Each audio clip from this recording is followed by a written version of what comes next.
This is the place I've been telling y'all about. This is the truck stop here. And right here's the Skol Tavern and restaurant.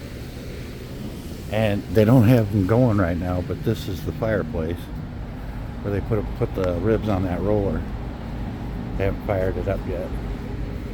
But here's the restaurant, and the tavern is in the next door over. They kind of like keep it separate. I figured I'd just show it to you guys.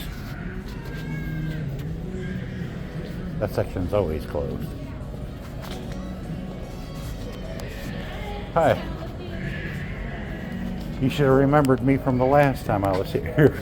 I'm not too sure. When were you here last?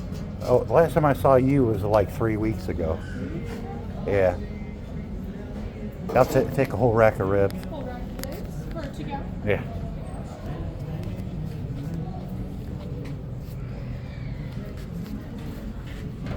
See there, look at that.